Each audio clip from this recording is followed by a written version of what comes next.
Hey guys. Guess who's back? It's me. I'm wearing shades today because I feel kind of chopped. I know that that's not a nice thing to say to myself, but I really want to get this filmed, and if I need to wear shades to film it, that's just how it's gonna be. Anyway, just today's video is going to be called, I don't know if I'm going to change the title, but the working title in progress is Everybody is a Loser.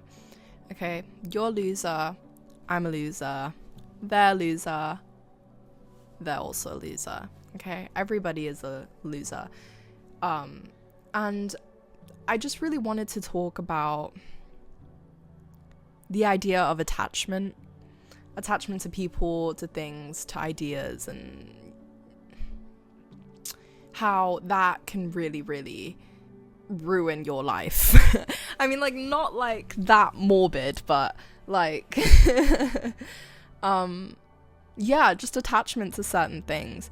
I mean, like, everybody is a loser, including me, because, you know, the videos that I've made in the past, everything that I've said, so much of it I still don't follow necessarily, and it's not because I don't think the sentiment is there. I do. It's just hard. It's genuinely hard pushing yourself to be a good person, and it's hard to not get dragged into hedonistic habits, because like that's just what makes us happy, like temporarily, and I don't think there's any shame in chasing that and indulging in that, but it is like quite, to a certain extent, it becomes quite loser behavior. I mean, it's human, but there's so many patterns that we recognize in ourselves and in our lives that we just absolutely refuse to change, you know. I'm gonna put music on in my AirPods because I feel like it'll make me more deep, I suppose. Anyway, yeah, I feel like as a person, I have been very, very attached to certain things in my life. Growing up, I've been so attached to the different friends that I made. I think because when I was growing up, my friends switched out so fast all the time. I wanted to grip onto them as much as possible. And I grew up not having that many people that were close to me. So when I found someone that, even if I didn't particularly click with, if they wanted to spend time with me, I would hold on so much.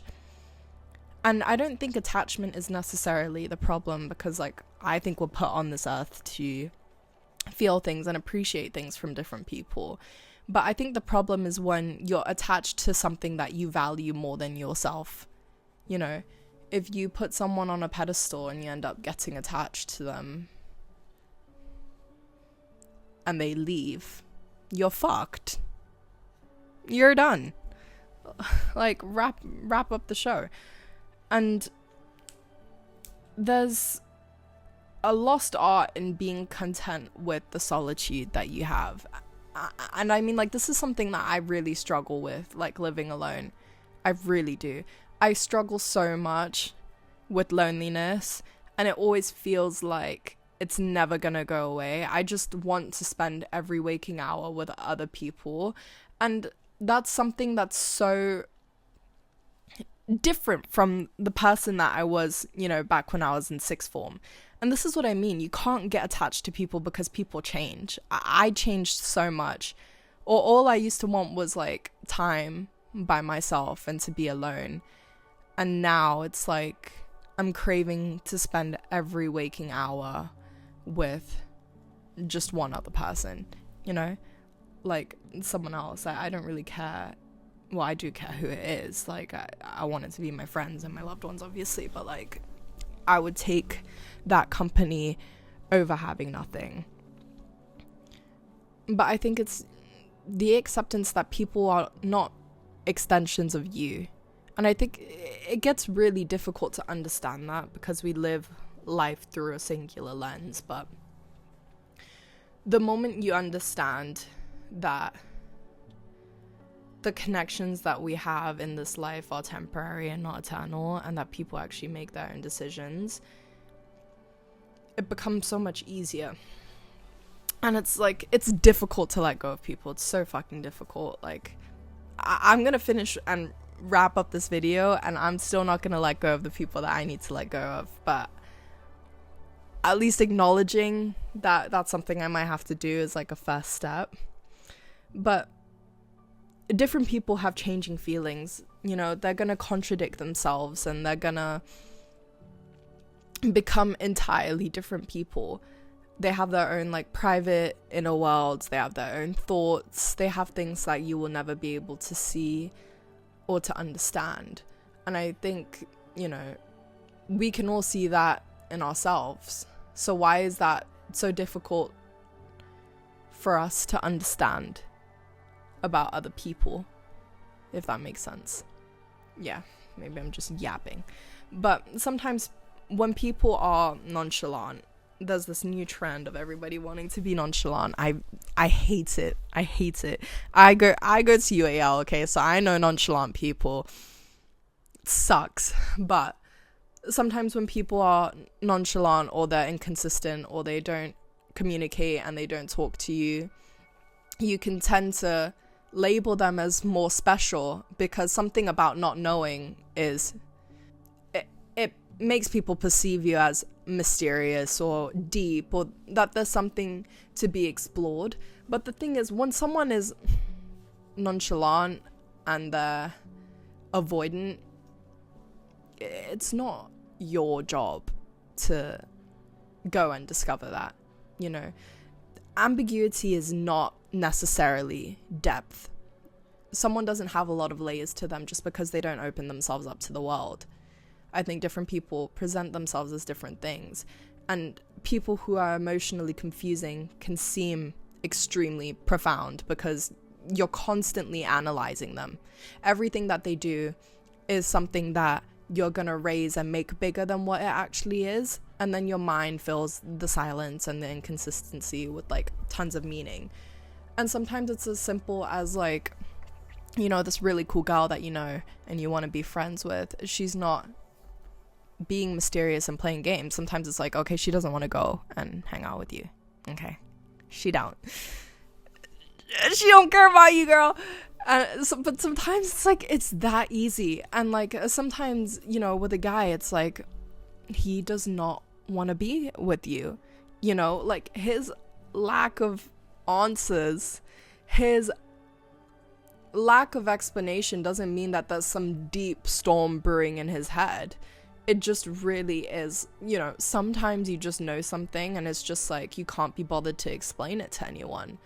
And in that type of situation, the fact that they can't be bothered to explain it to you just shows how they weren't meant to be, because like that's not good communication, and you should be with someone who can communicate to you properly. But I think the main thing when it comes to attachment, for me personally, is like it's to the extreme. It genuinely is to the extreme. I still like check up on people from like 10 years ago. Genuinely 10 years ago. 10 years ago, and I'm like checking up on them like in a space of like hate because they made fun of me when I was a child, you know. Or like there's one particular person in my life who is just extremely indefensible and evil, and it's been like 4 years. It's been 4 years, and I still like find myself having this attachment and like thinking about them like at least like 2 to 3 times a week. And I'm still thinking of like, oh, you know, what are they doing? Like, no, girl, that's the devil. It's the devil. But yeah, I mean,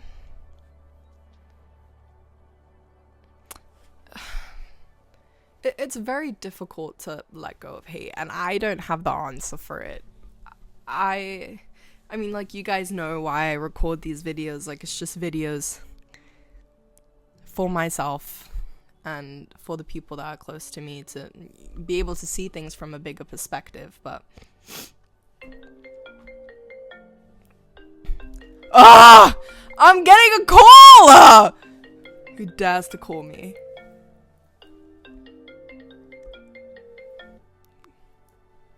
Hello? Can I call you back in like 10 minutes? Dude, as the video goes on, I just start tweaking. Like, I'm tweaking, I'm geeking. My videos have never been like a point of like me coming from a place of like all-knowingness. I'm not Buddha, okay? Like, my own problems are so bad that I had to go to the temple last week. I had to go to the temple. Oh my god, it's been exactly a week since I've been to the temple. It's time to go again. But I went to the temple and I was just talking to Buddha on getting some guidance on like letting go of attachment. I have a lot of like jealousy and envy of people who are religious and believe in like deities, because Buddha's not a deity per se, but like, I don't know, that must be so reassuring. Anyway, that's a topic for another day. But that really, you see, this is what I mean about attachment, because that just made me lose my train of thought. I mean, on the topic of distractions, I think 2025 was a year of me refusing to acknowledge the attachments that I had to certain things. And genuinely, once 2025 passed, all of the problems that I had just came crashing back in like tenfold, because I never actually let go of the hate that I have for certain people or the attachment that I have for certain people. I was just distracting myself the entire time. And in theory, 2025 was like a really, really good year. Like, I met someone in 2025 that taught me a lot of things that needed to be taught, and I think for once in my life was like a person that really just listened to me, and I'm very grateful for that, and I'm very grateful for that person. But at the end of the day, I feel like all of the adventures that I was having in 2025 were almost an enablement of me just not wanting to face anything. And it's not that I didn't make progress. I did. Progress was made. In a reflective sense of like, I don't necessarily feel anger at myself for how I used my year, but it's just looking back on it, I can see a lot of things that could have been changed, because everything was a distraction. I think the biggest one was like my eating habits. I think people can tell when I'm not doing well because I gain weight, and it's always been like that, and it's never intentional, but I do like sometimes struggle with binge eating, and that comes out at certain points where I'm feeling stressed, and I use it to kind of like gorge out the feeling and stuff. But there were so many things in 2025 that just, I don't look back on with regret, brought a lot of pain to 2026, because I like refused to acknowledge that I had so much work to do, I guess. And now I'm here like a year later dealing with the same problems that I had in 2024. And I'm making progress. Like, I definitely am. I'm making progress, and I'm doing things that are good for myself. I think it's just like,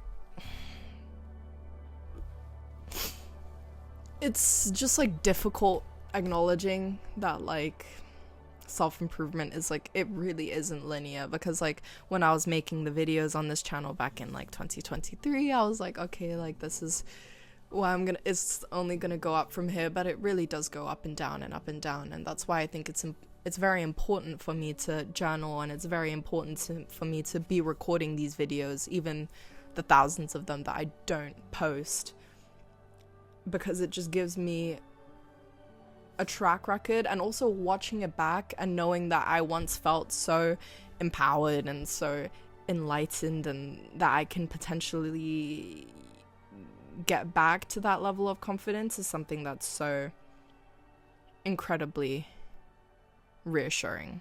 It's so reassuring. In Buddhism, like, the core principle is that life is full of suffering, and that we are just put on this earth to suffer, and it's an infinite cycle, and then eventually you go to nirvana. A lot of that does align well with like my personal beliefs and what I think as well, but I do think there's beauty and grace in suffering for a little bit, because just knowing that you can feel that type of emotion and sensitivity for something or for someone, that's the whole point in living, and that's the whole reason that you know that you're alive, because you can feel this immense amount of suffering, and when you feel joy, you can feel this immense amount of joy. It's not about letting go of things and never finding joy, or, you know, never finding a home in people or physical place. It's just about knowing when is the right time to allow yourself to be happy. Because the main teaching in Buddhism is also that a lot of suffering is inflicted by ourselves, because a lot of things we have control over. We have control over who we spend our time with.